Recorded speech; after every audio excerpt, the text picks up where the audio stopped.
Veja no ICL Notícias, segunda edição. Ciro Nogueira cada dia mais enroscado. Empresa de senador bolsonarista recebeu R$63 mil de homem ligado ao PCC. Medo da cadeia. Desculpa aqui que eu tô muito mal, desculpa, tá? Governo do Distrito Federal pede a avaliação médica para analisar condições de Bolsonaro ir para a Papuda. Pedra no sapato de Trump. Nova York elege prefeito democrata, socialista, imigrante e muçulmano. So Donald Trump, since I know you're watching, turn the volume up. ICL Notícias, segunda edição, está no ar.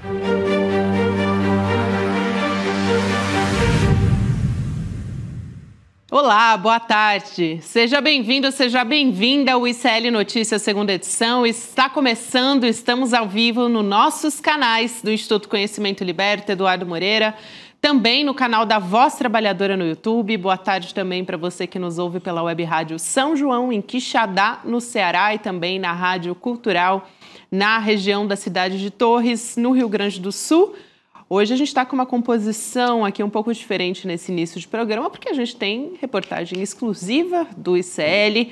Boa tarde para os meus amigos Chico Sá e Flávio Costa. Bem-vindo, Flávio. Boa tarde. Pô, quando o Flávio está na área, quem está em casa já sabe, né? É rombo, é furo, é bomba. Se prepare. Isso aí. Eu vou dar uma contextualizada aqui, Flávio. Você que vai entrar, claro, em todos os detalhes junto com a gente. Mas essa notícia exclusiva que a gente traz aqui no ICL hoje, trazendo um pouco de um resumo de tudo, a empresa do senador bolsonarista Ciro Nogueira, do PP, também do Centrão, recebeu quase R$64 mil de um posto de combustível lá de Teresina. Esse posto que foi alvo da Operação Carbono Oculto, uma ação que investiga um esquema de lavagem de dinheiro do PCC no Piauí. Esses repasses, e aí o Flávio, claro, vai poder explicar muito bem aqui para a gente, aparecem num relatório do COAF, o Conselho de Controle de Atividades Financeiras. O ICL Notícias teve acesso a esse relatório e aí o posto, Flávio, fez duas transferências para o Ciro Nogueira, Agropecuária Imóveis, né? A empresa é uma incorporadora que pertence ao senador, não é isso? Uma em maio e outra em abril desse ano. Isso mesmo. Essa operação é um desdobramento da operação que aconteceu em agosto, a Operação Carbono Oculto em São Paulo. É o mesmo esquema de adulteração de combustível, de fraude fiscal e de lavagem de dinheiro. Inclusive, há personagens em São Paulo que aparecem também nessa investigação do Piauí. Essa empresa que fez essa transferência para a empresa de Ciro Nogueira é a Pima Energia, que, em tese, é a dona de uma rede de postos chamada HD, que é uma rede de postos muito grande no Piauí, Tocantins e Maranhão. Essa rede de postos, ela está investigada pela Polícia Civil do Piauí, porque eles notaram a mesma dinâmica de fraudes que foi observada em São Paulo, né? Essa empresa depositou esse valor na conta da empresa do senador Ciro Nogueira, usando um banco, o BK Bank, que é um banco que é apontado como peça-chave do esquema de lavagem de dinheiro do PCC, né? Há outras operações que foram descobertas pela investigação. Por exemplo, o Victor Linhares de Paiva, um assessor e compadre, um aliado político de Ciro Nogueira, ele recebeu 230 mil desse mesmo grupo econômico, né? Numa conta também do BK Bank. Isso para intermediar a venda? Houve uma transferência. Havia um grupo de empresários piauienses, chamado uma dupla, a Aran Santiago e Daniel Coelho de Souza. Eles repassaram os postos de gasolina para essa Pima Energia. E a Pima Energia ela é gerida por um fundo de investimentos que foi descoberto na Operação Carbono Oculto como sendo um fundo de investimentos que servia ao PCC. Segundo Polícia Federal e Polícia Federal, Ministério Público de São Paulo. Então, assim, você vê o emaranhado, né, assim, de relações e de conexões, né? O Victor teria feito a intermediação e a suspeita dos investigadores dessa transferência, né? Não há, por exemplo, um contrato que diga quanto foi essa transferência da rede de HD para o PIM Energia. A polícia suspeita que, na verdade, essa transferência foi uma fraude para ocultar os verdadeiros donos, né? O Victor recebeu ele abriu uma conta no dia 12 de dezembro de 23 no BK Bank, recebeu esse dinheiro no dia 20 e transferiu imediatamente para outra conta dele e nunca mais usou essa conta. Ou seja, ele só usou essa conta no BK Bank, repito, o banco do PCC, para receber essa grana do Aran Sampaio. Eu vou também destacar o Aran Sampaio e o Victor são pessoas que se frequentam, né? Eles estiveram no dia 7 de setembro de 22, no desfile do 7 de setembro, no camarote da Presidência da República. Nós temos fotos dos dois nesse camarote. E vamos lembrar quem era o ministro da Casa Civil na época, do Bolsonaro, Ciro Nogueira. Então você vê, tudo que a gente verou nessas matérias, que as pessoas que estão assistindo podem ler no site, leva ao senador Ciro Nogueira. Ao nome do senador Ciro Nogueira. Justamente. Chico, eu vou passar já para você, mas só queria entender uma coisa. Por favor. Relação do Vitor Linhares, que é esse ex-assessor, aliado político também do Ciro Nogueira. Qual era a relação ali? Ele era compadre do senador? O senador Ciro Nogueira é padrinho de uma das filhas do Victor. É uma proximidade. Ele já foi filiado ao PP, hoje é a União Brasil. A União Brasil, nós sabemos, né? São dois partidos que formam uma federação. O Victor era secretário até outro dia da Prefeitura de Teresina, secretário de Articulação Institucional. Ele é uma espécie de pupilo político do Ciro Nogueira. Eles são muito próximos, né? A investigação agora vai tentar descobrir para onde foi esse dinheiro, né? Onde chegou esse 230 mil, que é um valor considerável, né? Eu nunca recebi 230 mil na minha conta. Não sei se o Chico... Não costuma cair lá na minha conta também não, Flávio. Mas assim, agora saber para onde foi esse dinheiro, se o Victor... E explicar, né? Por que o Victor recebeu esse dinheiro do Aran Santiago. E uma coisa que eu não falei ainda, a operação foi feita no mesmo mês quando houve a transferência, né? Entre a rede de postos HD para a PIM Energia. Esse Victor Linhares de Paiva, ele é conhecido no Piauí como uma cria. Ele é feito ali, o Ciro Nogueira, mais do que padrinho da filha, é padrinho político dele. Ele aparece na imprensa do Piauí. Aliás, ele se orgulha disso, eles são muito ligados mesmo, não há como desligá-lo. Nem no noticiário, nem quem conhece político do Piauí sabe que os dois são unha e carne, como se diz. E Flávio, além de todas essas revelações, né, da sua reportagem com a Alice e com o Demori... Isso, Alice Maciel e Leandro Demori, que está no nosso portal, a Piauí já havia revelado, só para reforçar o papel desse Victor, um recebimento também de acho que 625 mil... Do Fernandinho OIG, que é aquele da Beth e dos Tigrinhos, muito amigo do Ciro. Foi defendido por ele na CPI. Que foi para a CPI e foi defendido pelo Ciro. E todos eles se frequentam. O Fernandinho também é amigo do Aran. Todos eles formam uma espécie de grupo econômico, digamos assim, que tem transações suspeitas entre si, né? Exatamente. Não, e tem esse braço das Beths, só lembrando que a senadora... Simone Tebet, na entrevista a você no Em Detalhes, ela fala desse braço criminoso dentro do Congresso, que é o lobby das Beths, que é essa armação toda das Beths, né? E onde está o Ciro Nogueira, também metido nessa. Não ficou muito óbvio assim na CPI das Beths. Ele estava lá o tempo inteiro, não como senador, mas como advogado direto desse Fernandinho OIG. Que ficou conhecido na CPI como o empresário das Beths, né? O empresário do Tigrinho. O grande empresário das Beths. Então, você pega esse personagem, o Victor Linhares de Paiva, revelado nessa matéria do Flávio. Gente, para quem não nasceu ontem, assim, digamos que a polícia não precisa morrer de trabalhar para resolver essa parada. A gente vai lembrar que o Victor, ele foi alvo de busca e apreensão ontem, né? A operação foi deflagrada ontem e continuou hoje em Teresina e no Maranhão, no Tocantins. Ele foi alvo de busca e apreensão cumprida por policiais do Estado. Super importante, também é importante trazer aqui os questionamentos que a reportagem fez, né, Flávio Demori e Alice Maciel, como você ressaltou, Chico, que o senador Ciro Nogueira, ele fez de novo ataques contra o ICL Notícias, ao invés de responder os questionamentos que vocês fizeram na reportagem. Novamente, Ciro Nogueira primou pela deselegância que o caracteriza, né? Ele afirmou que nós recebemos dinheiro para fazer essa matéria. Ele disse até, eu tenho aqui, abrindo aspas para ele até, Flávio, a única coisa que tenho a dizer é que fiquei impressionado de vocês conseguirem divulgar a operação antes dela acontecer. Na próxima, sincronizem direito com quem contratou vocês. Isso não é verdade, né? A operação aconteceu ontem e ela continuou hoje, né? Assim, meu nome nunca apareceu em inquérito da Polícia Federal, nem o nome da Alice Maciel, nem o nome do Leandro Demori.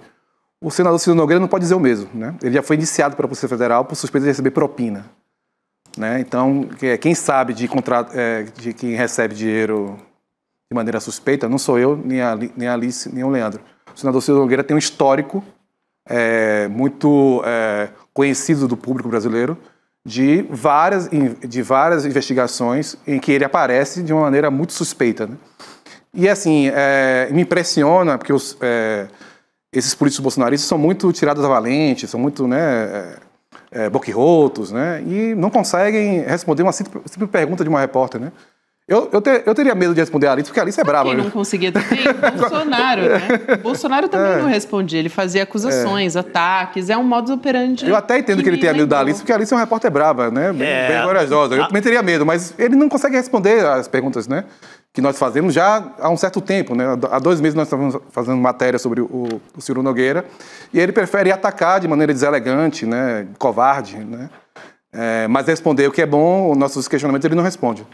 O espaço está aberto aqui, senador, se você tiver um pouquinho de coragem aqui para responder nossas perguntas, são perguntas bem objetivas. Continua aberto. O Vitor Linhares de Paiva, o ex-assessor, não respondeu. Também. Não entrou em... Olha, fica difícil, né? Você coletar papéis, documentos que expliquem que isso não seja um negócio para lá de suspeito. Aqui você tem tem que lembrar que essa operação começa aqui em São Paulo. Tem que lembrar daquele dia em que noticiamos a ligação com a Faria Lima, vários fundos de investimentos, que dava assim uma quantidade bilionária de dinheiro, incluindo essa fintech usada por todo mundo dessa operação, agora pelo ramal do Piauí dessa operação, para movimentar essa grana. É a mesma. Chico, a gente pode salientar que é a mesma operação, porque a Justiça autorizou o compartilhamento de provas, ou seja, o pessoal de São Paulo compartilhou provas com a equipe do Piauí. E são empresas que foram investigadas em São Paulo que aparecem também no Piauí. Então, assim, na verdade, o PCC, nessa expansão dele, né, para o mundo, para a sofisticação, para se tornar uma máfia, ele expandiu uma operação que ele fazia em São Paulo para o estado do Piauí. É a mesma operação. E o uso também do posto de gasolina, a mesma coisa, né? Isso, mesma coisa. E a documentação que prova de relações das empresas do Beto Louco, que está foragido, do Mohamed, que está foragido, com essas empresas do Piauí, transferências de notas fiscais fraudulentas. Então, é a mesma conexão, é a mesmo esquema do PCC. É o mesmo modus operandi. E mesmo modus operandi. Já observou. Flávio, muito importante aqui você trazer esses esclarecimentos para a gente e também deixar muito claro que é uma continuação, né? Sim, é um desdobramento, é uma continuação. O nome da operação é Operação Caboclo no Culto 86 por causa do DDD do Piauí, né? E a investigação continua, assim como a investigação aqui de São Paulo também continua avaliando documentos e a Polícia Federal e o Ministério Público continuam investigando o PCC aqui. Só para reforçar aqui, a gente também teve reportagem exclusiva do Flávio, do Leandro Demori, nessa primeira parte da operação, trazendo também depoimento do piloto de avião. Que é um personagem importantíssimo nesse rolo todo. Também foi ouvido pela própria Polícia Federal no âmbito da investigação. Lembrar que o Mauro, ele ouviu, né, de que o Beto Louco levava uma sacola de dinheiro vivo. Entregou para um Ciro, né? Ele ouviu o Beto falar senador Ciro, né? Senador Ciro. O senador também Ele negou que tivesse... Ele transportou o Beto Louco de São Paulo para Brasília, e o Beto Louco afirmou durante esse voo, ao fim do voo, de que levaria aquela sacola contendo dinheiro para um senador chamado Ciro Nogueira. A gente até mostrou aqui as imagens na época, né, Chico? Que era um pacote que ele mexia, ele colocou a mão e mostrou, né, como que era o conteúdo. Não o conteúdo abrindo o pacote, né, mas qual que era a aparência, qual era o peso, ele descreveu muito bem isso. Exatamente, Gabi, e tem que lembrar que daquele depoimento, daquela fala do piloto, tudo foi batendo depois. Os aviões que estavam sob desconfiança, que seriam do Antônio Rueda, presidente do União Brasil, ligadíssimo também ao Ciro Nogueira, depois descobre que havia investigações também sobre essa história. O Ciro reaparece agora nesse caso da mesma operação da Faria Lima. Então, aquela entrevista do ICL com o piloto eu ia falar piloto do PCC, não, um piloto que prestava serviços para o PCC, né? Isso. Aquela entrevista era um roteiro do que veríamos depois dessas outras operações. Certamente. Muito bem, Flávio. Parabéns por mais essa reportagem e obrigada, claro, sempre pela sua contribuição aqui na nossa reportagem investigativa. Obrigado, Gabi. Foi uma honra estar aqui com você, com o Chico. Então tá bom, eu vou te liberar e fazer aquela troca que a gente tem todos os dias no nosso N2 com o Rodrigo Viana. Pode ficar à vontade. Flávio, você é sempre muito bem-vindo nessa bancada também. Obrigadão. Tá? Pode voltar. Por favor, rapaz. Valeu, Flávio. Parabéns. Flávio Obrigado. Costa, Valeu. então, um jornalista investigativo aqui que já trouxe diversas reportagens exclusivas no ICL no âmbito dessa investigação importantíssima, né, Rodrigo? Aliás, boa tarde para você que está de aparência renovada. Aqui, né? Deu o famoso tapa no telhado. Tapa no que sobrou do telhado. Isso aí. Agora, o mais incrível desse noticiário, esse noticiário ele aparece em todos os jornais, em todos os portais, no Brasil inteiro, inclusive no Piauí. A diferença é que na mídia tradicional, convencional ou hereditária, chame você como quiser, não aparece o nome do Ciro Nogueira. Impressionante como tem força. Eles tiram o nome do Ciro Nogueira, não sei se é porque o Ciro colabora com tantas entrevistas dessas emissoras, está sempre ali dando uma notinha para os repórteres e tal, para o dono do jornal, às vezes, não aparece o nome do Ciro Nogueira em momento algum. Isso eu não reparei. Né? Não aparece. Só que é impossível você tocar no nome do Vitor Linhares de Paiva, apadrinhado, cria política, assessor do Ciro Nogueira. Não dá para citar esse nome sem citar o Ciro Nogueira. Então aí você vê a diferença entre um meio de comunicação, um canal independente como o ICL e os outros meios de comunicação. Tenta desqualificar, né, Chico? Como se... Exatamente. Não aparece o Ciro Nogueira, você só vai ouvir o nome Ciro Nogueira aqui, no ICL. E com fundamento, com o roteiro inteiro, com o assessor dele, com o avião, com a história que começa desde o piloto que o cita e diz que estava levando dinheiro para ele. Então, só aqui no ICL você vê a história contada com todos os personagens. Uma vez até com a parceria com o UOL também. Parceria com o UOL. A investigação do UOL para... Exatamente. Né? Mas o Ciro Nogueira é muito poderoso mesmo. Uhum. Então ele é retirado do noticiário de uma forma milagrosa. Não é muito estranho que ele esteja inteiramente nessa história, que a gente tenha nome de assessor, que a gente tenha dinheiro, transação dos bancos, a fintech que pagou, e esse nome não apareça em nenhum outro jornal?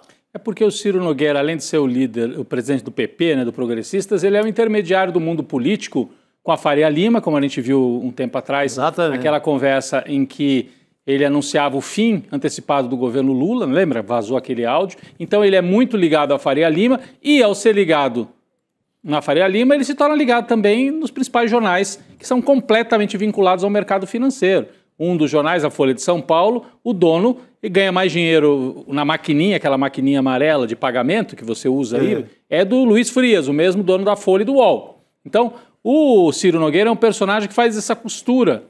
Política, tradicional, mundo financeiro, mídia. Né? Em outros tempos havia personagens até muito mais robustos, né? Com mais força, com mais qualidade, com mais categoria. O Ciro Nogueira, eu diria que ele ser o personagem que faz essa costura é até um sinal da fragilidade, numa certa decadência desse mundo da política, que precisa hoje de personagens como Flávio Bolsonaro, Eduardo Bolsonaro, etc. Estão tentando fugir disso e criar outras alternativas, mas acabam caindo em Ciro Nogueira. E ao cair em Ciro Nogueira, resvalam para tudo isso. Helicóptero, avião para cá, avião para lá, compra de posto de gasolina, Vitor, né, o apadrinhado aí. Então, olha, isso vai durar muito tempo, né? Mas eles tentam segurar a investigação e não bater no Ciro, fica só nos pequenininhos. Mas a gente aqui faz o serviço completo. Aqui você vai ver a história completa. É isso. Excelente. Vamos seguir aqui trazendo imagens ao vivo, diretamente lá da sessão plenária do Senado Federal. Nesse momento, a gente está tendo a votação da isenção do imposto de renda. Nesse momento, está falando o senador Flávio Bolsonaro, do PL do Rio de Janeiro.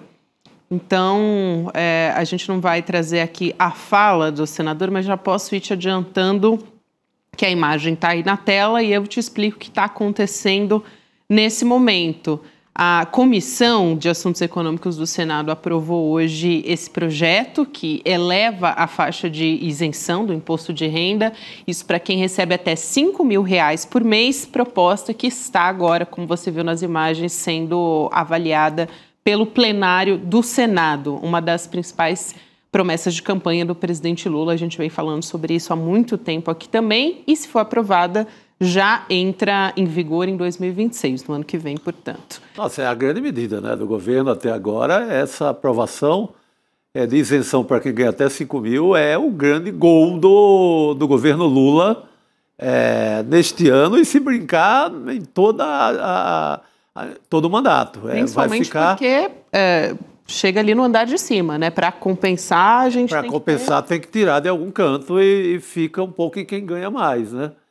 Não chega, está faltando ainda pegar para valer os super ricos no Brasil, né?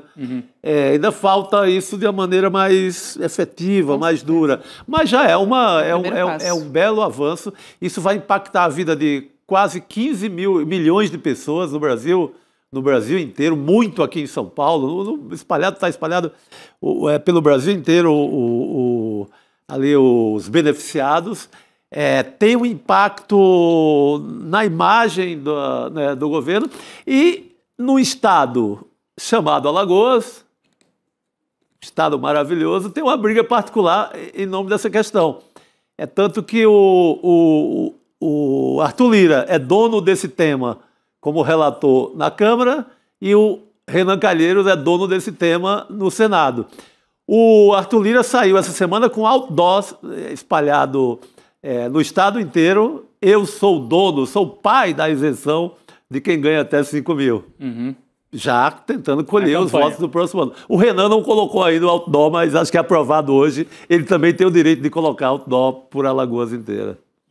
Isso. Aqui, eu só queria trazer a gente sempre fala sobre isso aqui, mas para a gente ter uma ideia de como vai fazer diferença, hoje esse grupo mais rico, né, eles pagam 2,5% ali de alíquota. E boa, bebê.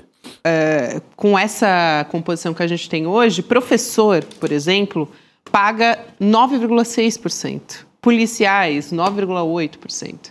Então, assim, é uma disparidade, absurdo, né, Chico? O policial, o professor, quem está no dia a dia, quem trabalha mesmo para valer, né? Pelo amor de Deus. Agora, eu estava aqui pensando também na questão política, né?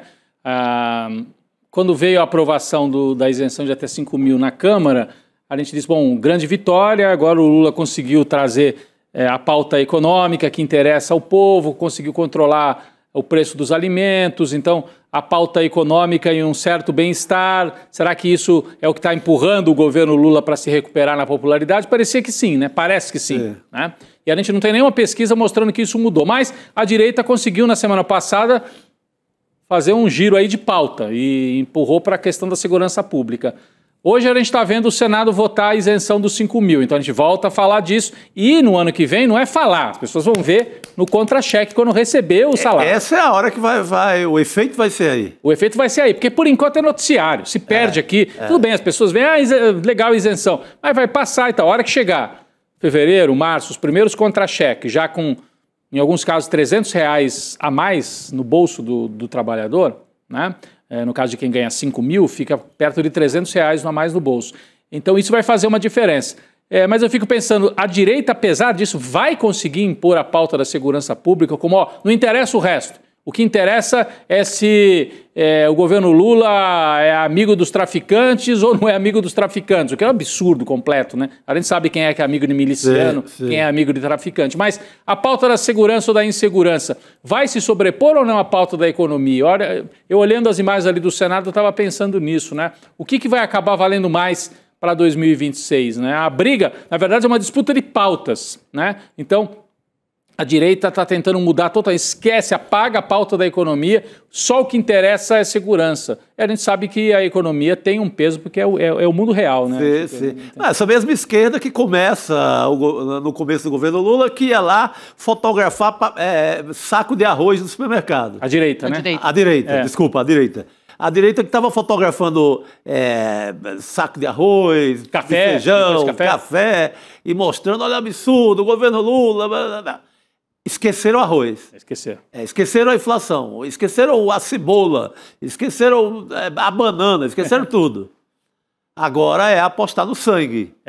Fazer correr sangue. Na chacina do Cláudio Castro, que diz que tem outras, já prometeu fazer outras, né? Mais 10, ele está prometendo fazer mais 10. É chacina pré-datada agora. Isso. Tem que se preparar. A gente vai chegar lá também agora, Chico. Foi uma informação que veio da coluna do Lauro Jardim, né? Dizendo que o governador do Rio, ele já tem mais 10 operações agendadas.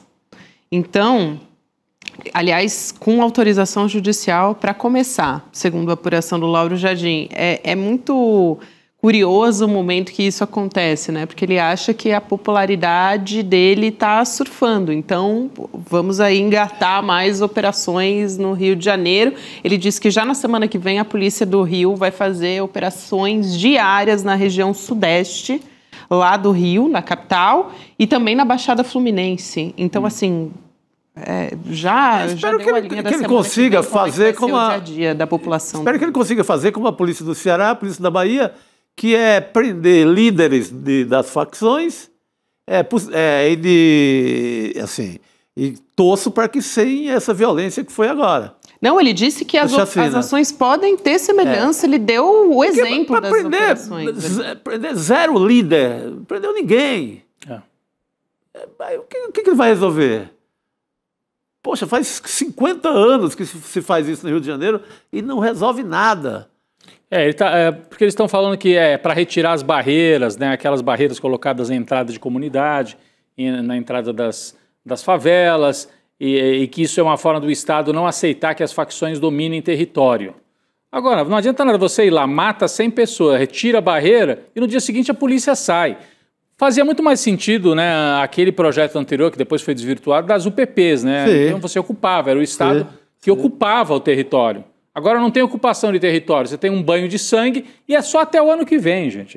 É munição eleitoral, literalmente, né? Então, não prende líder do Comando Vermelho, não ataca o coração financeiro dessas facções. E a nossa pergunta, né, continua sendo, e as milícias? Eles vão entrar na área da milícia? Eles vão entrar em Rio das Pedras, que é de onde surgiram as milícias, região onde a turma do Bolsonaro, dizem, tem ligações ali? Vão entrar em Rio das Pedras? Ou é para combater o Comando Vermelho e abrir território para as milícias avançarem mais? Né? É uma pergunta que a gente faz enquanto rodam aí na tela as imagens da chacina no Complexo do Alemão e no Complexo da Penha. Tanto o recolhimento dos corpos quanto o avanço das tropas, né? Aquela imagem anterior. Enfim, olha o resultado disso. Então a gente espera que não sejam mais 10 ações com esse resultado, se o governador está esperando para se eleger senador, promover matanças desse tipo, né? E não apoia, por exemplo, aquele projeto que o Haddad chamou muito bem a atenção do sonegador, né? O projeto de lei do devedor quanto mais. Ele cobrou, o Cláudio Castro falou, Cláudio Castro, o senhor quer resolver o crime organizado? Aqui, né? Por que não pede para a bancada do PL do Rio de Janeiro apoiar, então, esse projeto? Porque por trás do sonegador está justamente o crime organizado. Sim, não, e não houve interesse nenhum dele resolver essa parte. Atuando. Mas o Cláudio Castro está se achando tanto que já falam do nome dele, inclusive numa candidatura para a presidência da República. Vai, Chico. Chegou nisso? Juro por Deus. Está hoje na coluna da Bela Megali, que é uma jornalista do Globo respeitável. Assim, né? Se não tivesse pelo menos um zum, ela não daria. Subiu a cabeça, o sangue subiu a cabeça, o sangue da chacina e... assim, tudo bem que eu acho que parece piada, mas ele acredita. Tanto que virou nota num jornal importante do Rio de Janeiro. Agora, como tem alertado o ex-governador Antony Garotinho, ele tem que ter cuidado porque as ligações dele com a barra pesada é tão grande que é bem capaz de acontecer até uma delação, até essa candidatura se concretizar para o Senado. O TH Joias, né? TH Joias. Que é o deputado estadual, apareceu com fotografia, com dinheiro, com arma, e TH Joias, deputado estadual ligado ao crime, preso e ligado ao Cláudio Castro, da base de apoio do Cláudio Castro. E mandou recado, segundo o Antony Garotinho, mandou recado de que ou me tiram da cadeia e me dão cobertura para eu não morrer na cadeia, ou eu vou delatar. Então, pode vir aí uma delação contra o Cláudio Castro, que já está lá com problemas no Tribunal Superior Eleitoral, né, Gabi? O julgamento foi interrompido, mas ele tem lá o pedido de cassação e já o voto, né? Vamos trazer as atualizações sobre isso, porque a gente teve o voto, como você bem disse, Rodrigo, da ministra Isabel Galotti, lá do TSE, pela aplicação da inelegibilidade contra o governador do Rio, Cláudio Castro, também pela cassação do mandato dele, isso por abuso de poder político e econômico nas eleições lá de 2022. Na sequência, a gente teve o voto do ministro Antônio Carlos Ferreira, que ele pediu vista, então ele vai querer mais tempo para analisar esse caso. Com isso, a votação fica paralisada. Ainda não tem data para voltar. Inicialmente, a gente tem uma contabilização, segundo o regimento do TSE, de 30 dias, mas isso pode ainda se postergar. O que a ministra disse nesse voto dela, né? Ela disse que houve uma distribuição massiva e obscura de recursos públicos para ter vantagens eleitorais quando, ao contratar 27 mil pessoas sem vínculo formal, 27 mil pessoas por meio da Fundação CEPERJ e também da Universidade do Estado do Rio de Janeiro. Uma estratégia que teria permitido a autorização dos servidores temporários remunerados irregularmente em ano eleitoral, Chico. Foi uma farra eleitoral sem limite, né? É como, de repente, pega ali, cria-se vários comitês a partir com dinheiro público, né? Usando essas instituições. E esse pedido de vista é mais um daqueles para ganhar tempo, porque hoje em dia a gente viu bem vários juristas, vários advogados, vários estudiosos durante o julgamento agora do Bolsonaro e dos principais acusados no caso do golpe. A gente viu que pedido de vista hoje só serve para interromper e para ganhar um tempo, porque todo mundo tem acesso a todo o processo o tempo inteiro. A gente não vive mais naquele tempo que vinha um carrinho de supermercado lá dentro do fórum carregando uma tonelada de documentos. Não! Quando começa o julgamento, todo mundo já teve acesso, tá lá na tela do computador. Eu não preciso mais fazer um trabalho de operário braçal ali e catar um documento que estaria lá no fundo de uma gaveta de um fórum. Isso não existe mais. Nesse tempo, era ok você pedir vista, porque você não tinha olhado ainda com profundidade aquele documento. Hoje, quando você está envolvido no julgamento desse, seja advogado, seja o juiz ou ministro de um tribunal, você está com tudo na sua tela. Se você não procurou, foi por preguiça. Mas está tudo lá. Se você não estudou, foi por preguiça também. Está tudo lá, já estava tudo no computador desse rapaz que pediu vista. Quem pede vista hoje é para favorecer alguém para ganhar tempo político. Eu estou aqui tentando fazer as contas, Chico, porque tem o pedido de vistas, teoricamente 30 dias, né? Cai ali no começo de dezembro, daí já emenda com o recesso judicial. Né? Adeus. Então não julga esse ano. Aí retoma no ano que vem. Se alguém mais fizer alguma gracinha, pedir mais, eu não sei se pode haver um segundo pedido de vista de algum outro ministro. Eu acredito que não, porque esse aqui foi coletivo. Porque o que acontece em 2026 é que troca o comando do TSE, né? Cássio Nunes Marques, bolsonarista, assume o TSE. Aliás, então, é nisso que eles estão apostando as fichas, né? Estão apostando as fichas, tanto para tentar reverter a inelegibilidade do Bolsonaro, quanto nesse caso do Cláudio Castro, para ver se enrolarem até o Cássio Nunes Marques assumir. Eu estava até procurando aqui a data exata que ele assume. Se enrolarem até ele assumir, pode tentar reverter, tira de pauta, enrola até a eleição e não permite que o Cláudio Castro se torne inelegível e seja cassado antes da eleição de 2026. Então essa é a operação que está em jogo. Eu não digo que esse ministro que pediu visto agora participe disso tudo, me parece que não. 25 de maio termina o atual mandato. 25 de maio? Ah, não, então dá tempo. Acho que entre fevereiro e maio dá tempo de divulgar o pode ser uma candidatura subjúdice, assim, o tempo inteiro, né? Ele coloca a candidatura na rua, seja ao Senado, seja ao delírio que ele desejar, e aquela candidatura vai estar ali sob o olhar do tribunal, do TSE. Isso o Cláudio Castro, você disse. Cláudio Castro, aí deixa para julgar depois, aí vai enrolando, aí vem o Cássio Conká, o ministro do STF, e depois da voto favorável ele assume o cargo. Mas pode ser aquele tipo de candidatura que fica o tempo todo pendurado nessa decisão. É muito ruim, né? Porque o Cláudio Castro teria que ser candidato já como governador cassado, né? Governador cassado, candidato ao Senado, enfim. De qualquer maneira, é uma tentativa de adiar e de ainda fazer um jogo no TSE para permitir que o Cláudio Castro sobreviva. Esse é um personagem, porque o outro governador, aquele que comemorou morte, o ex-juiz, né, que era o governador... O Witzel também comemorou morte, falava que tinha que atirar na cabeça, etc. Mas esse dançou porque não tinha aliança com a família Bolsonaro. Lembra? Os bolsonaros começaram a achar esse cara quer ocupar o nosso lugar. E ele queria. E você lembra que o Cláudio Castro assumiu, assim, justamente porque o Witzel cometeu essa fala, né? Cometeu essa fala, porque foi uma coisa absurda.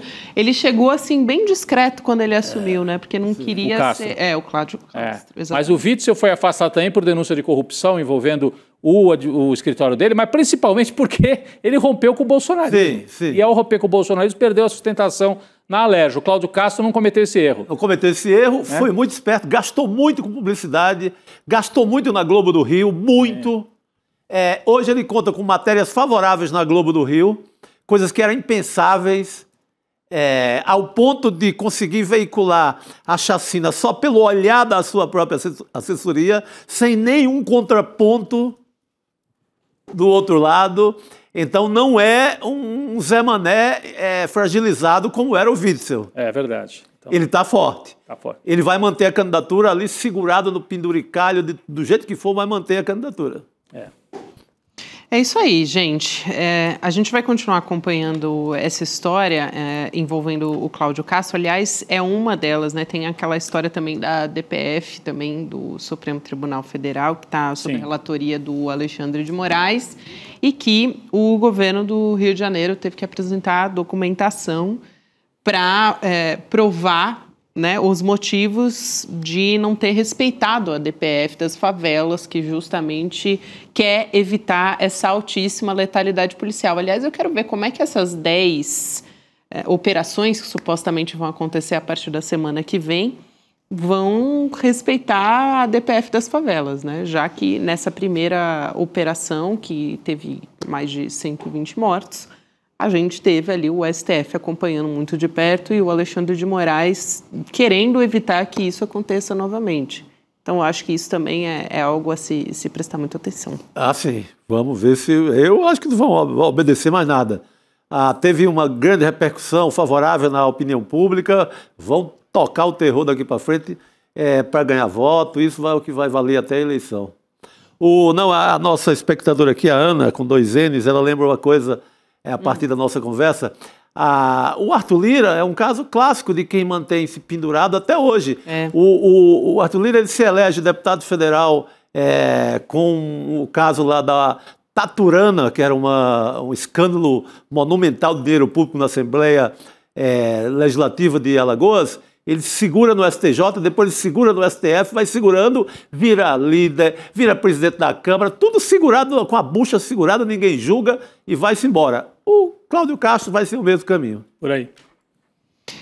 Isso, e a gente segue aqui acompanhando essa história. Agora eu só quero lembrar a todos que estão nos acompanhando que nessa semana a gente tem lançamento, estreia, o novo livro do Eduardo Moreira. A gente vai trazer neste domingo um evento de lançamento que é só um jogo e se nada disso fosse real. Para você conseguir garantir a sua vaga no evento, primeiro, você vai lá em icl.com.br/livro e aí você pode acompanhar nesse lançamento. Tem desconto também para quem adquirir o livro durante o evento no domingo.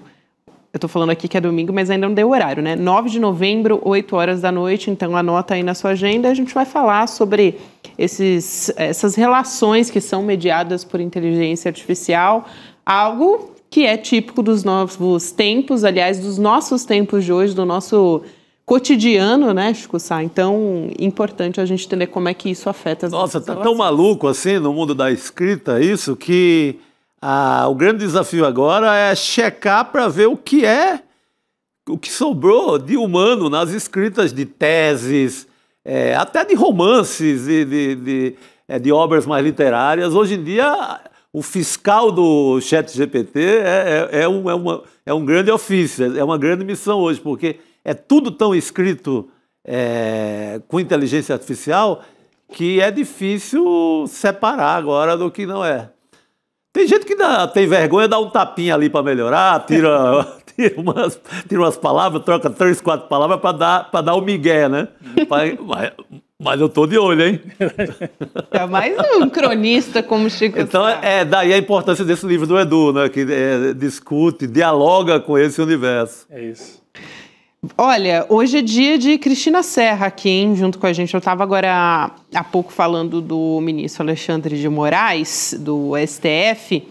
Ele, na última semana, enviou a chefe de gabinete dele para uma vistoria no complexo penitenciário da Papuda. Vocês ficaram sabendo disso?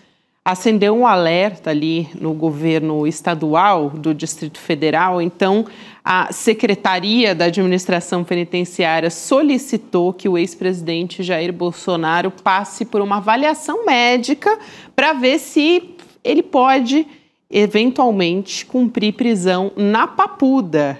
Vou usar aqui o termo da Secretaria, que é verificar a compatibilidade de cumprir eventualmente a prisão na Papuda. Um documento sob sigilo que foi enviado para o gabinete do ministro, do Xandão, diante da proximidade ali do julgamento. Gente, eu nunca vi o governo ibanês preocupado com isso, com nenhum preso em Brasília. Nunca vi até hoje. Estão dizendo que eles estão preocupados com a saúde, né? Estão passando um recibo de que trabalha para o Bolsonaro. O ibanês é governador do Bolsonaro, é isso? Passando um recibaço, sim, né? A logística, se ele precisar de um atendimento. Eu vi até a foto de uma cela aí que tá circulando, que seria a cela do Bolsonaro da Papuda. Pô, melhor do que todas as kitnets que eu morei na minha vida. Pô, tá bom demais, velho. Eu não cometi nenhum crime como ele cometeu. Pelo amor de Deus. Chico. Você que pensa. Vamos chamar a Cris Serra aqui para conversar com a gente, para saber a análise dela. Cris, boa tarde para você. A Cris diretamente de Belém. Ela tá com crachá e tudo, eu tô achando. Boa tarde. Boa tarde, Gabi, Chico, Rodrigo. Olha, eu tô aqui no Parque da Cidade, onde começa amanhã a cúpula do chefe de Estado e na segunda-feira a COP. Inclusive, vão me expulsar daqui já, porque a Polícia Federal vai fazer uma varredura aqui, então a nossa conversa hoje tem que ser muito rápida. Eu estou acompanhando, Gabi, essa ótima notícia que você trouxe, porque isso é sinal de que a prisão do Bolsonaro está realmente muito próxima, né? Agora, eu quero fazer um comentário muito simples. Eu quero que ele tenha conforto na cela onde ele vai ficar. É importante que ele tenha conforto, porque a gente tem que tratar bem os presos. Todos os presos têm que ser bem tratados, né? As prisões brasileiras não podem ser masmorras, né? Quem quer que as prisões brasileiras sejam masmorras e que os presos sejam tratados como se fossem animais é a extrema-direita. é o pessoal do Bolsonaro. O pessoal do Bolsonaro, né, que apoia a ditadura essa que, quando prendia militantes que combatiam pela liberdade, né, torturava, matava, fazia o corpo desaparecer, né, e deixava os que ficaram presos, sobreviveram e que ficaram presos, né, eram tratados pior do que se trata animais. Então, isso é o que a extrema-direita faz. Na democracia, a gente trata os presos com dignidade humana. Ele passou por um processo, foi condenado e vai ser preso dentro em breve, com as condições que tem que ter. É um senhor de idade, né, com uma série de doenças, segundo a família afirma, né? É curioso porque ele vive doente, mas se estivesse em liberdade, né, podendo usar rede social, podendo chamar comício, estaria bem de saúde. Mas, enfim, o dia está chegando, será um dia de muita celebração e que ele cumpra a pena dele de maneira adequada. Como o Cacai tem falado, o nosso colaborador aqui, o advogado criminalista Cacai, que conhece muito essa questão prisional no Brasil, ele tem falado, Cris, que uma coisa muito importante, que ele deseja que a extrema-direita entre a sério na discussão das nossas cadeias, do nosso sistema carcerário.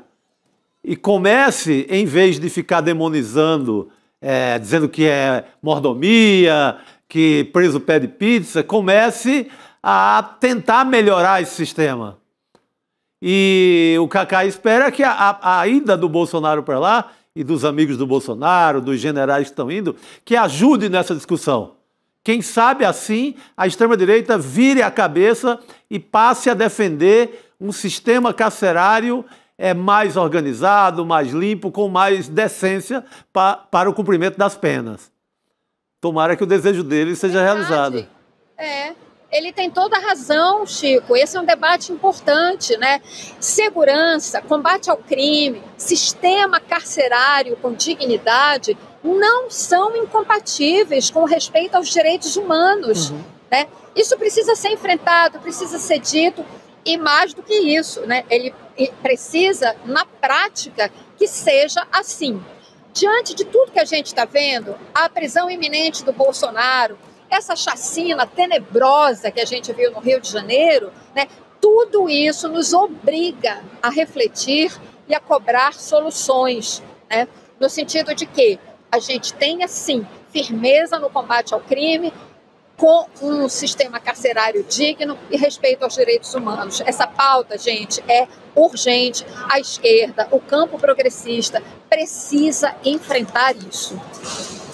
Fundamental, Cris, essa sua colocação aqui, precisa mesmo. E eu quero trazer um outro assunto. Acho muito importante a gente aproveitar a sua presença para falar da ida do presidente Lula para a Colômbia para participar da cúpula da CELAC, que é a Comunidade de Estados Latino-Americanos e Caribenhos, e da União Europeia. Isso porque ele vai voltar até a tempo, né, Cris? Você está aí na COP, de comandar até a abertura da COP30 em Belém. Mas essa mudança, ele teve uma mudança repentina ali na agenda, porque tem essa situação ali dos Estados Unidos, do governo Donald Trump, pressionando a América Latina, principalmente Venezuela e Colômbia. E acho que mais do que tudo nesse momento é importante a gente olhar para a Venezuela, né? Tem um iminente ataque do Donald Trump. O jornal The New York Times fez uma publicação dizendo que o presidente dos Estados Unidos já tem até um plano pronto. Então, assim, todos os nossos alertas voltados para isso nesse momento. Gabi, a notícia da viagem do presidente Lula para participar dessa cúpula da CELAC com a União Europeia, na Colômbia, né, em Santa Marta, na Colômbia, pegou de surpresa todos os jornalistas aqui hoje na cobertura do Lula, porque o Lula, nessa quarta-feira, ele está passando o dia inteiro no Museu Guild, no Museu Emílio Guild, porque é lá que ele está recebendo os chefes de Estado e os chefes de governo que vêm para a cúpula de chefes de Estado que precede a COP, né? Lembrando, quinta e sexta tem a cúpula dos chefes de Estado aqui mesmo, nesse espaço, e na segunda-feira começa a COP. Inclusive, nessa quarta-feira, o último encontro que ele tem, né, daqui a pouco, ou já deve estar acontecendo, inclusive, é com a Ursula von der Leyen, que é a presidente da Comissão Europeia. Depois até vai ter um briefing do chanceler, do Mauro Vieira, que está acompanhando todos esses encontros. Pois bem, toda a imprensa que está destacada para cobrir o Lula nesses encontros com chefes de Estado, alguns dos jornalistas estavam preparados para ir para Fernando de Noronha neste final de semana, porque o presidente Lula faria uma agenda ligada ao meio ambiente em Fernando de Noronha e voltaria para abrir a conferência na segunda-feira. E aí começou a comentar aqui e ali, não, o Lula não vai mais para Noronha, vai para a Colômbia. Quando o Mauro Vieira veio dar o primeiro briefing, esse foi o assunto. Mas por que essa mudança repentina, né, de agenda? Bom, o chanceler Mauro Vieira é um diplomata, né, muito cuidadoso com as palavras, ele minimizou, disse que não, que o evento é muito importante, o presidente Lula tem que participar, considerou importante participar, e mudou a agenda, disse que isso é natural.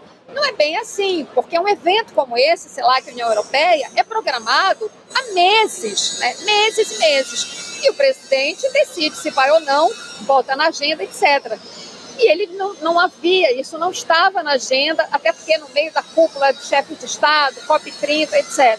Então, sim, foi uma surpresa. E, claro, depois dessa reportagem do New York Times, é muito difícil não se associar à ida do presidente Lula para esse encontro em função da situação na Venezuela. O Mauro Vieira até disse, a posição do Brasil é de solidariedade à Venezuela. Questionou-se se esse encontro, sei lá, que a União Europeia pode emitir uma solidariedade num nível muito mais amplo. O ministro não quis avançar nesse ponto. Mas, enfim, parece muito claro, sim, que esse vai ser um assunto que vai pairar, né? A crise na Venezuela vai pairar sobre essa conferência na Colômbia e que esse é um assunto que está preocupando, sim, os líderes da América Latina, em especial dos países que fazem fronteira com a Venezuela, como é o caso do Brasil e da Colômbia. A gente está ouvindo enquanto a Cris fala e está vendo ali no fundo, né, o pessoal trabalhando, os aprontos finais aí para a COP30. Cris, o que você encontrou aí em Belém, né? A gente leu muito antes, semanas, meses antes da COP, se Belém estaria preparada, problemas com hospedagem, etc, etc. Aquela coisa que sempre que tem um evento grande no Brasil, parece que tem quase uma torcida para dar errado, né? Nunca vi isso. Na Copa do Mundo foi parecido. Mas você está... o que você pode contar para a gente rapidamente, Cris? Eu sei que você é paraense, deve ter o orgulho de estar vendo isso tudo acontecendo no seu estado também, né? Mas o que você pode dizer para a gente, o que você encontrou aí em Belém do Pará? Rodrigo, sim, eu estou muito feliz de Belém sediar um evento dessa magnitude, está tudo pronto. Agora, sempre nesses eventos tem aquela coisa de última hora, né? Então ainda tem coisa sendo feita hoje, tanto que vocês estão ouvindo barulho, né? Tem muita coisa ainda de limpeza sendo feita e de decoração, mas as estruturas estão todas prontas. Foi montado um sistema de ônibus circular e de linhas para áreas importantes da cidade e também para cá, para o parque da cidade, que já estão em fase de testes. Eu experimentei hoje essa linha de ônibus gratuita para quem está credenciado, funcionou muito bem. Enfim, a cidade se preparou com alguns problemas, mas assim, o essencial para que o evento aconteça está pronto. A COP da Floresta, a primeira COP no Brasil, a COP da Amazônia, começa na segunda-feira que vem e vai ser aberta. Inclusive, é importante aqui reforçar que, apesar da viagem à Colômbia, o presidente Lula volta a tempo de abrir oficialmente a COP30. Perfeito. É isso aí, Cris. A gente vai acompanhar na segunda-feira. Bom trabalho por aí, Bom trabalho. Cris, porque vai ter muita coisa para acompanhar. A Cris, especialista em meio ambiente. Então, um orgulho para a gente também no ICL, claro, de ter bom. a Cris lá em Belém acompanhando tudo. Obrigada, bom trabalho, Cris. Valeu. Boa noite. Obrigada, gente. Até a próxima. Até, Cris. Aliás, falando em COP, Rodrigo, interessante a gente trazer aqui que a presidência lá da COP30 propôs algumas revisões, né? Revisão de regras financeiras, taxação também de grandes fortunas, tipo jatinhos, alguns bens específicos, como artigos militares ou de luxo.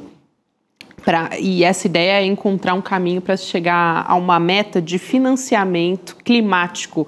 A meta é de 1,3 trilhão de dólares. É disso que a gente está falando ao ano para o financiamento climático.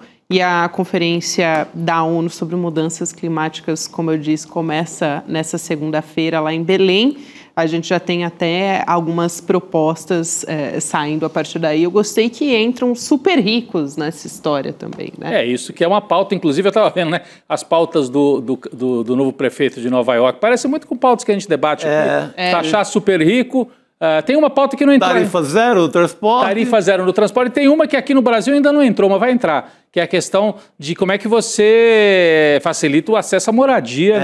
Nova York tem prioridade para os turistas, um monte de imóvel fechado e o povo indo morar cada vez mais longe. É uma pauta de todas as grandes cidades, né? A alimentação também é muito interessante, né? Essas propostas. Então, essa pauta dos super ricos está lá em Nova York, está na COP30, está aqui no Congresso Brasileiro. É uma pauta que está... O Haddad é muito antenado nessas coisas, né? Ele trouxe essa pauta, todo mundo... Mas será agora no Brasil? Do que ele está falando? O mundo inteiro está falando. Então, é uma pauta que está, inclusive, aí na COP30 também, Gabi. Muito bom. Chico, Rodrigo, também um recado aqui para a nossa comunidade de que o ICL está concorrendo ao prêmio Reclame Aqui 2025. Acho que a gente já deu esse recado também aqui antes, na categoria de melhor atendimento. E ano passado a gente ficou em primeiro lugar no ICL, na categoria cursos e EAD. Então, o ICL está sendo indicado mais uma vez como melhor empresa. Você pode votar lá no ICL, em icl.com.br/prêmio, para a gente também sair aí com... Que maravilha! No caso é vote aqui, não reclame aqui, não é isso? Vote aqui.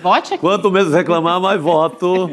Isso aí. É o prêmio Reclame Aqui para provar que você não tem reclamação contra você, não é isso? Ou então quando reclama é atendido, é tudo providenciado. É isso aí. É que o atendimento é bom, né? Eu faço isso sempre, eu sempre pesquiso quando eu vou, sei lá, contratar o serviço ou comprar em algum lugar importantíssimo hoje em dia, né? Eu sempre olho lá. Então, é importante aqui para o Instituto Conhecimento Liberta ter esse reconhecimento.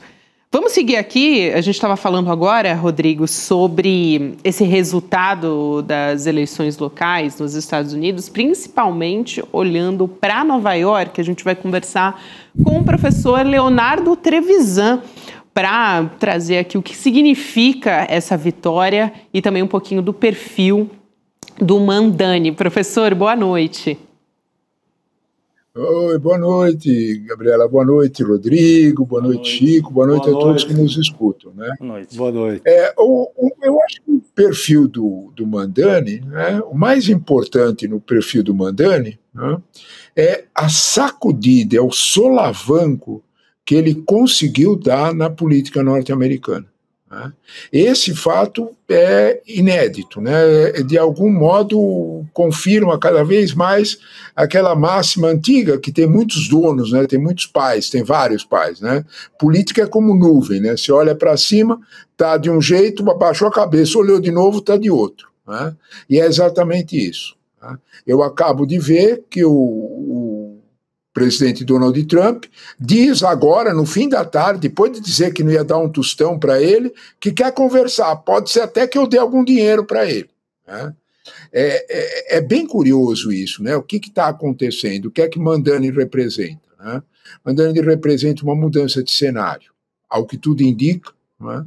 O Partido Democrata conseguiu uma expressão, né? Ele conseguiu uma cara, ele conseguiu um jeito. Eu chamo a atenção para essa construção. Mamdani se apresenta como um socialista, na verdade ele é o clássico liberal americano de centro-esquerda, é bem isso, né? Com propostas com preocupação social muito forte. O Rodrigo estava dizendo há minutos atrás, né? Tem 4 propostas essenciais dele. A primeira é ônibus gratuito, que para Nova York é uma realidade absoluta, o preço é caro, né? Que a gente tem uma ideia dos Estados Unidos de que todo mundo ganha que nem o Elon Musk. Não é bem assim, né? Não é nada assim, né? Então, de alguma forma, quando você olha para aquilo ali, né, o primeiro problema é o transporte. O segundo problema que ele mencionou, e eu acho que isso é absolutamente simples de entender, não tem uma proposta claramente de social-democrata, é baixar o preço de comida do jeito mais capitalista possível, né? A prefeitura, com um poder de compra maior, abre várias unidades, compra em alta escala e não põe sobrepreço nisso, que é do que vivem as cadeias de supermercado multiplicando seus lucros. Com isso, a população mais pobre, mais carente, vai ter acesso a uma comida da mesma qualidade e com um preço melhor porque comprada em escala. É só isso. Né? O terceiro é moradia subsidiada, que é aonde ele mora. Isso é a coisa mais interessante. Ele mora no Queens, num apartamento desse tipo. O que é esse apartamento? Né? O sujeito quer alugar o apartamento, o proprietário quer alugar o apartamento com alguma segurança. Faz um contrato com a prefeitura. Você vai ser uma espécie de garantidor, uma garantia do meu imóvel. Em troca, eu não aumento o aluguel mais do que a inflação do ano. Em outras palavras, eu não faço especulação com o meu imóvel. Né? E a última proposta é absolutamente compreensiva e ela está de acordo a várias democracias europeias, né? Que é taxar os mais ricos.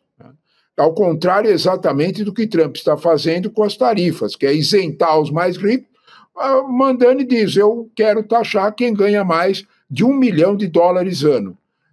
Para a gente entender o que é que isso significa, Gabriela, é só a gente fazer a conta que o salário médio na cidade de Nova York é de $15 hora, faz a conta.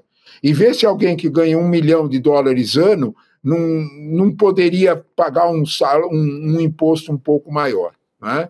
Então, quando a gente olha para esse quadro, ele devolveu um certo rosto para o Partido Democrata, devolveu um outro cenário para o partido e provavelmente ele vai mudar algumas práticas e principalmente alguns programas. Tudo isso a gente tem que analisar com a devida prudência ao longo do tempo, porque o Partido Democrata também tem uma cúpula bastante conservadora. É preciso ter isso muito claro. Professor, eu quero aproveitar aqui e chamar esse discurso de vitória do Zohran Mamdani quando ele descobriu, né, que ele seria prefeito de Nova York. E ele não perdeu, lógico, a chance de cutucar o Donald Trump. Depois eu trago também o posicionamento do Trump depois disso. Já falou que foi fraudada a eleição em Nova York. Agora conheço um povo aqui que fala sempre isso quando perde. Pois é. Vamos assistir essa fala do Mamdani? Vamos lá. After all, if anyone can show a nation betrayed by Donald Trump how to defeat him, it is the city that gave rise to him.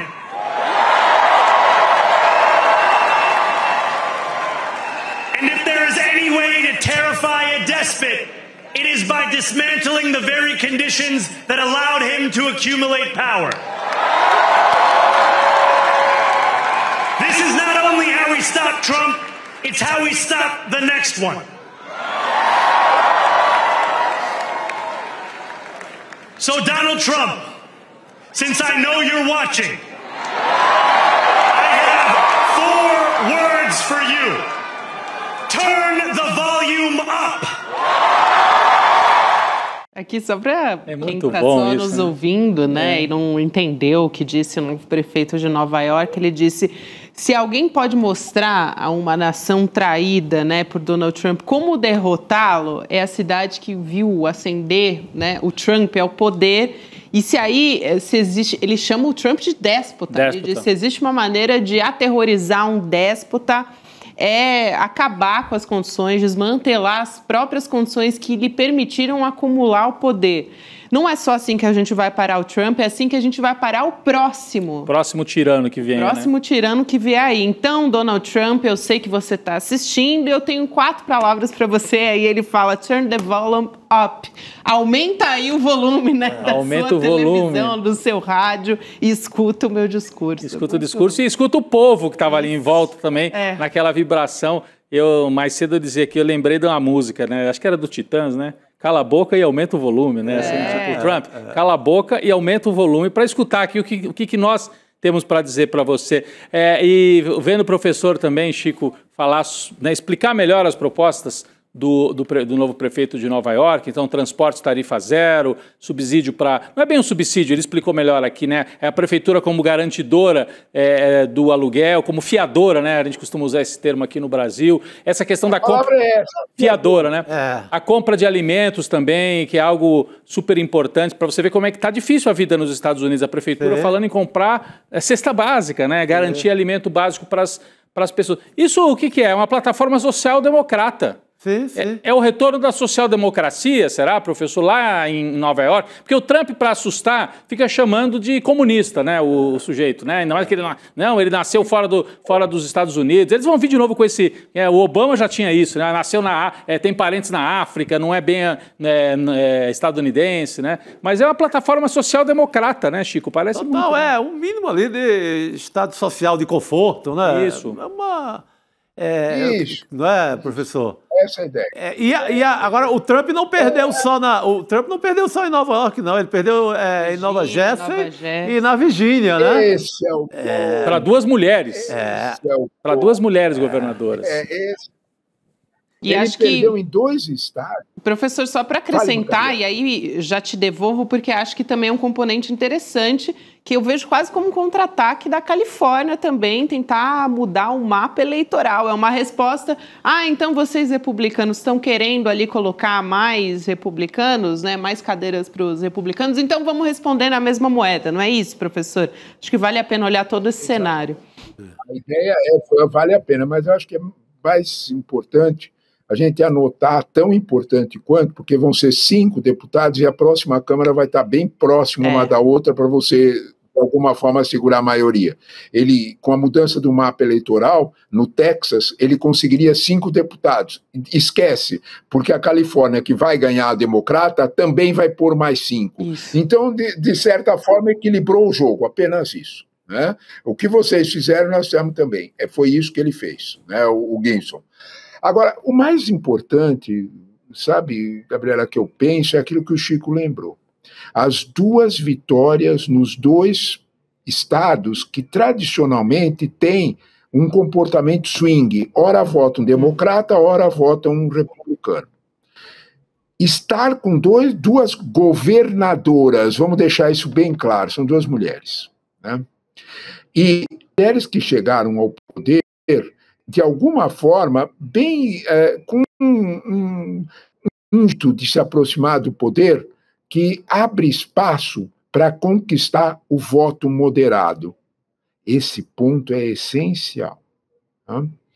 A Abigail Spanberger, ela era, olha, ex-da CIA. Precisa ir meio devagar, né, para você botar o dedo na cara. A senhora é comunista lunática.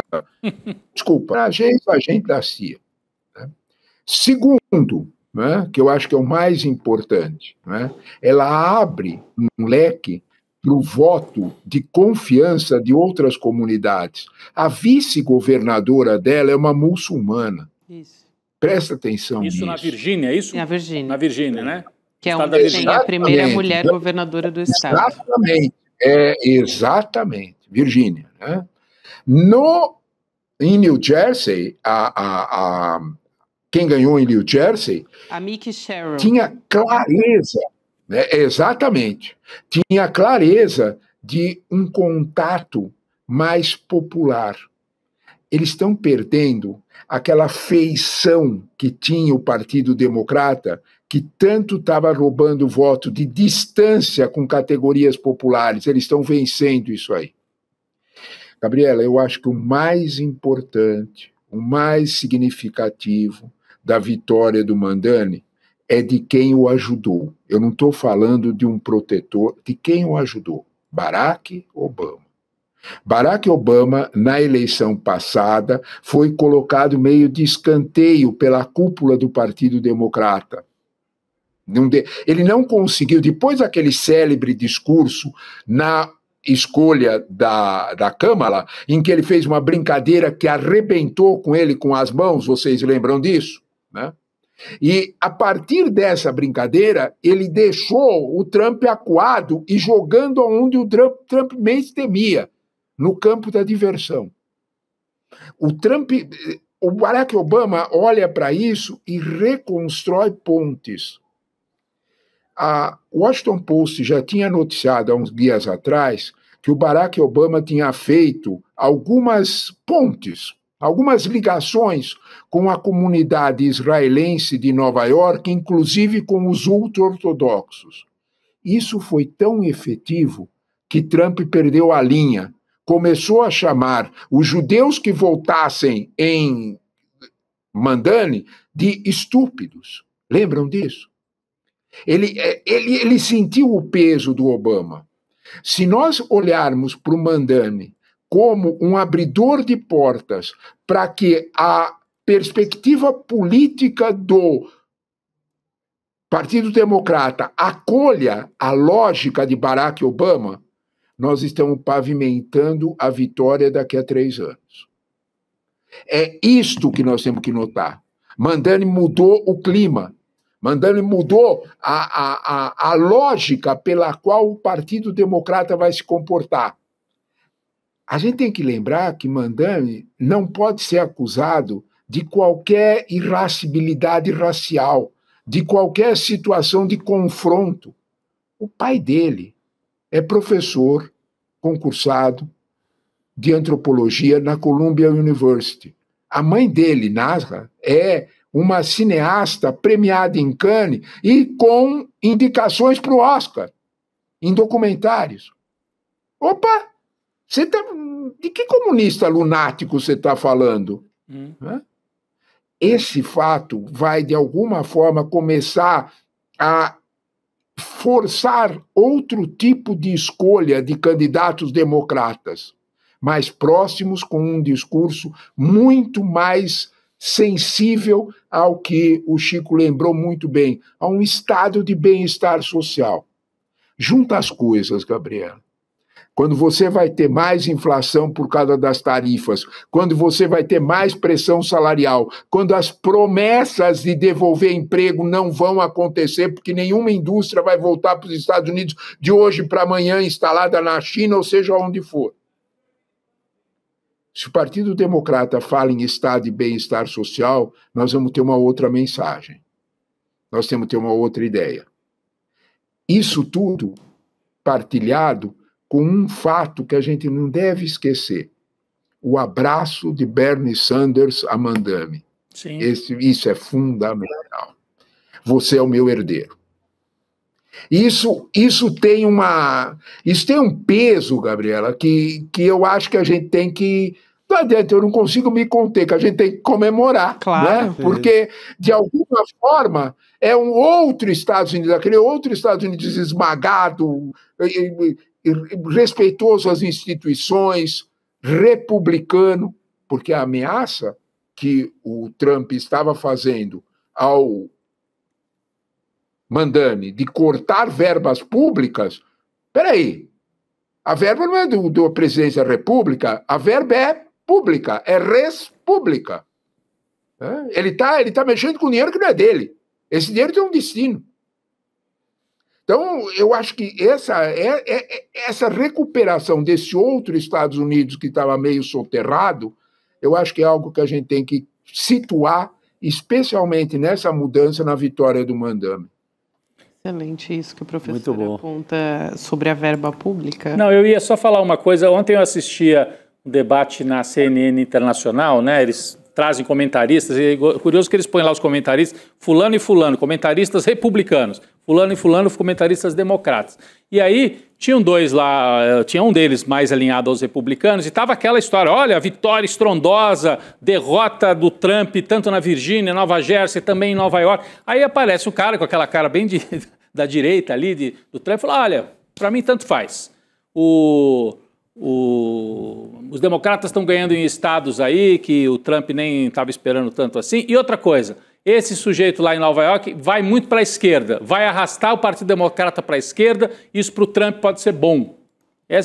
Eu não sei se era uma desculpa de quem estava acabando de sofrer uma derrota e estava ali tentando achar algo positivo no meio da derrota, Mas tem isso, Chico, tem gente lá falando isso, olha, o Mamdani puxa a pauta mais para a esquerda e isso, como diz o professor, vai puxar o Partido Democrata mais para a esquerda. A questão é quanto, né, para a esquerda? É uma esquerda Obama? Aí não é esquerda, aí é uma coisa mais liberal e tal, né? Mas o Trump joga com isso para tentar assustar. Como ele está mal de popularidade, falar, os meus adversários é tudo socialista e comunista, então votem em mim. O senhor acha que isso cola, professor Trevisan? Acho que a Gabi tem... eu só queria trazer aqui a fala do Donald Trump e acho que aí o professor já pode comentar tudo, porque lógico que ele teve reação à vitória do Mamdani, até porque o Mamdani fez essa provocação, né, a ele e em toda a campanha também. Ele foi para a rede social dele, a Truth Social, e disse: Trump não estava nas cédulas e o fechamento do governo foram os 2 motivos pelos quais os republicanos perderam as eleições essa noite. E aí ele diz, de acordo com as pesquisas. Que pesquisa é essa? Ninguém sabe, ele não cita. Vozes da minha cabeça. Da minha cabeça. E aí ele também sugeriu hoje que a eleição de Nova York foi fraudada. A gente tem o trecho da fala do Trump sobre isso. A gente vai assistir e volta a conversar, professor. Vamos lá. Can you imagine when they vote almost unanimously against voter ID? All we want is voter ID. You go to a grocery store, you have to give ID. You go to a gas station, you give ID. But for voting, they want no voter ID. That's only for one reason, because they cheat. Está dizendo porque eles trapaceiam o processo eleitoral, dando essa justificativa. O professor Leonardo Trevisan vai comentar essa fala, só antes disso quero dar uma notícia aqui diretamente do nosso Senado Federal. Então a gente vai à sessão plenária do Senado, porque acaba de ser aprovada a votação da isenção do imposto de renda para quem ganha até R$5.000 por mês. A gente assiste ao presidente do Senado, o senador Davi Alcolumbre, falando nesse momento. Vamos lá. Uma medida que dialoga com a vida real das pessoas, levando alívio imediato a quem mais precisa. Trabalhadores, aposentados e pensionistas que sentem todos os meses o peso das contas no orçamento familiar. Do ponto de vista econômico, o projeto estimula o consumo, fortalece o pequeno negócio e contribui diretamente para a geração de empregos no Brasil. Ao mesmo tempo... É isso, então, a fala do senador Davi Alcolumbre, presidente do Senado. Nesse momento, a gente teve a aprovação do projeto isentando do imposto de renda quem ganha até R$5.000 por mês. E para compensar a arrecadação, a gente tem justamente a compensação no andar de cima. Taxação dos mais ricos. Taxação dos mais ricos. Assim, é uma vitória e se conclui agora essa votação no Congresso, né? Passa a valer definitivamente para 2026, né, Gabi? É isso. Professor Leonardo Trevisan, a gente falava agora sobre o pronunciamento do Donald Trump, né, insinuando, então, que a eleição foi fraudada em Nova York, né? Ele diz, aliás, insinuando, tem uma fala dele que ele diz ali muito claramente, né, por um motivo, eles fraudam o processo eleitoral, querendo dizer, mais essa. Então, o Donald Trump falando a respeito da eleição do Mamdani em Nova York. Eu acho que vocês escolheram uma frase para mencionar isso aqui na linha de baixo aí da tela, né, que é perfeita. O mal perdedor. Ponto. É isso. Qualquer um pode entender isso. Né? Nós sabemos perfeitamente que essa ideia de exigir o documento é para excluir da eleição aquelas pessoas mais pobres que nos Estados Unidos têm bastante dificuldade, porque mudam de estado, o documento é estadual, eles não conseguem o documento, então apenas comprovam isso. Né? Apenas comprovam sua existência, que ela é o nome que eles têm. Né? Exigir o documento de identidade formal é excluir da votação essas pessoas. Né? Então, é evidente que há uma intenção, né, de repetir as mesmas desculpas das eleições derrotadas. Né? Ele não falou isso na eleição em que ele ganhou no ano passado, 2024. Né? Isso ele não mencionou, essa eleição não foi roubada. Então, de alguma forma, o quadro é de repetição. E aí vem a pergunta, com quem que ele está falando? Você fez muito bem, Rodrigo, de lembrar um pouquinho das pesquisas. Né?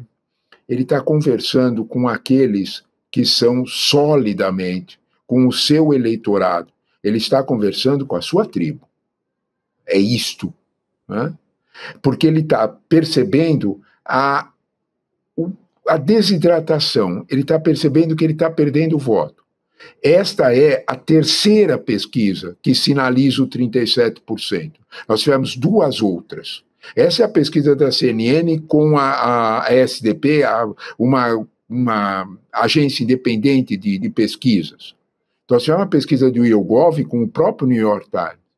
Também apontou 37%. É a terceira. Então, quando nós olhamos para isso, Trump está sentindo que as pressões econômicas estão tirando a base de sustentação. Ele quer conversar com eles. Sabe, sobre Trump a gente precisa repetir o tempo todo que a única coisa que não dá para pedir é coerência. Porque ao mesmo tempo que ele fala isso, ele hoje à tarde comentou que iria receber sim o Mandani, porque talvez eu desse algum dinheiro para ele, tentando evitar que Mandani entre nas suas bases eleitorais. Tarde demais, ele já entrou. Quando nós olhamos para esse quadro, nós temos uma observação sobre a frase que o Mandani falou, que é muito forte. Eu captei o voto daqueles a quem o Trump prometeu que a vida é melhor e os traiu. Ele disse essa frase com esses votos. É bem preciso a argumentação. E Trump está sentindo, como dizem os americanos, ele está sentindo o calor, né? Ele está sentindo a pressão, né? E eu acho que, de alguma forma, ele está reagindo com um discurso para interno, para a base dele, esse que você mostrou, e um discurso de proteção de não se afastar demais de um centro moderado. Não se afastar demais. Aí eu repito, entra Obama. Vai ser difícil, Rodrigo, você taxar apenas um estado de bem-estar social e um sujeito que tem essa origem de comunista lunático. Não cola. Nunca colou com o Obama. Obama sempre foi muito mais reconhecido como um advogado próspero, professor da academia, professor da Faculdade de Direito de Chicago, que é uma faculdade bastante conservadora. Então, isso isolava, isso segurava, de certo modo, qualquer acusação. Vai se repetir o mesmo ponto. Mandani escolheu a cidade de Nova York exatamente para mostrar essa projeção. E eu insisto que você está bastante certo. O Partido Democrata não vai, pode acusar ele de esquerdista, ele não vai para uma posição muito extremada. Ao contrário, Mandani não é isso. Mandani é exatamente o liberal clássico americano, que lá eles chamam de comunista à direita. É o social-democrata clássico. É o social-democrata. Alguém, por um acaso, ouviu Mandani falar em expropriação dos meios de produção? Não, nada. Isso é o Lênin. Vocês ouviram ele falar nisso? É outro departamento, não pode falar isso, não pode falar essa palavra. Dispara a todos. Né? Outro dia eu brinquei com isso aí, que eu falei, quem lembrava de que era o dono da frase, de que às vezes acontecem semanas em que acontecem décadas naquelas semanas. A frase é do Lênin. É do Lênin. Só falar o nome anula a frase. Eu cito a frase sem citar o nome. Isso é ignorância, Pedro. Isso é apenas ignorância. Né? Então, onde é que nós estamos olhando para o Mandani? Como ele realmente é. Né? Sujeito bem preparado, de boa formação, né? Que, de algum modo, tem uma visão bem nova-iorquina, né? Sobre o contexto de crise social que vive os Estados Unidos. O Trump pode, o comentarista da CNN pode falar as frases que você lembrou, Rodrigo, quanto ele quiser também, né? O quanto ele quiser. Vai valer para ele o mesmo recado, o mesmo conselho que o Mandani deu para o chefe dele. Aumenta o volume. Aumenta o volume. É isso aí, muito bom. Professor, acho que não teria maneira melhor da gente se despedir do professor Leonardo Trevisan nesse N2 de hoje. Professor, muito obrigada por trazer todo esse contexto, levando em conta essas eleições, e são muito importantes, né, para a gente ficar de olho nas eleições de meio mandato do ano que vem também. Obrigado, professor. Um abraço. Eu é que agradeço o convite de vocês. Boa noite, Rodrigo, Gabriela, Chico. Boa noite a todos que nos ouvem. Até a próxima, professor. Vamos terminar com notícia boa também, gente? Vamos, por favor. A eleição em Nova York foi uma bela notícia. Foi. Então tem mais uma? Tem mais uma. Imposto de renda aprovado no Senado. Mais uma boa notícia. Olha, fazia tempo, hein? 2, agora 3. Vamos para a terceira. Qual é a terceira? Mas é bom, né? Quando a gente... Pelo amor de Deus, precisamos. Não é todo dia que a gente consegue. Mas amanhã à noite o ICL vai receber uma medalha na Câmara Municipal do Rio de Janeiro. Então também uma boa notícia para quem nos acompanha, que é a medalha Pedro Ernesto, que é a maior honraria concedida pela Câmara dos Vereadores a pessoas e instituições também em reconhecimento a serviços prestados à sociedade. Então, amanhã, para quem é do Rio de Janeiro, pode ir lá pessoalmente. E essa conquista é de toda a nossa comunidade também. Então, muito bom trazer aqui esse reconhecimento. Comunidade do Rio de Janeiro. Chega junto lá na Câmara, o Eduardo Moreira estará lá, né? Sim, toda a nossa equipe também de jornalismo do Rio vai estar lá também, muito do ICL. O Edu vai receber pessoalmente, né, em nome do ICL, a medalha Pedro Ernesto. Dá para assistir a cerimônia ao vivo também em icl.com.br/convite para participar. Isso aí. Então vamos indo para os créditos desse N2. Por favor, sair de Nova York, vamos chegando aqui em São Paulo. Você que está em Quixadá, É isso. De Quixadá. Torres, lá no sul. É isso aí, Brasil inteiro com ICL. Hoje é quarta-feira, também é dia de provocação histórica, então fica o convite para você que está nos acompanhando para continuar aqui junto com a gente. O convidado do professor Lindener Pareto dessa quarta-feira é o Almir Felite. O tema da conversa é História da Polícia, Vigiar, Militarizar, Punir. Você acompanha a partir de agora no nosso Provocação Histórica, que vai começar agorinha. É só continuar com a gente aqui na nossa programação. Até amanhã. Isso aí, amanhã tem mais, né? É isso aí, amanhã tem mais. Pessoal, boa noite então, Rodrigo, Viana, Chico Sá e também para você que nos acompanhou até aqui. Amanhã fica de olho também na nossa programação e na nossa medalha que vai ser recebida lá no Rio de Janeiro. A gente fica muito contente de trazer essa informação aqui. Boa noite a todos. Boa noite. Boa noite. Turma, ficou pronto o meu novo livro que se chama É Só um Jogo. E se nada disso for real? O livro que eu escrevi até hoje, é o 13º livro que eu escrevi, que eu mais gostei de escrever. Uma provocação filosófica, assim, super inovadora, traz conceitos de matemática, filosofia, física e discussões que todos nós temos no nosso dia, mas de uma maneira totalmente nova. E eu diria até num estilo que revoluciona esse tipo de literatura. Eu vou lançar esse livro no dia 9 de novembro, um domingo, às 8 horas da noite, e vou falar sobre tudo o que está acontecendo, que as pessoas não têm nem ideia nesse mundo da inteligência artificial, e explicar para vocês de onde vieram os insights desse livro. E até vou ler um trechinho para vocês. O mais legal é que, além desse encontro incrível, vocês vão ter a oportunidade de adquirir o livro por um preço super especial e autografado. É o livro que eu mais gostei de escrever. E eu acho que vai ser o livro que vocês vão mais gostar de ler. Não que vocês vão sair do livro todo animadinho, não. Mas vão sair com a cabeça, pirando. Aquilo que um livro deve fazer com as pessoas. Um abraço e até dia 9.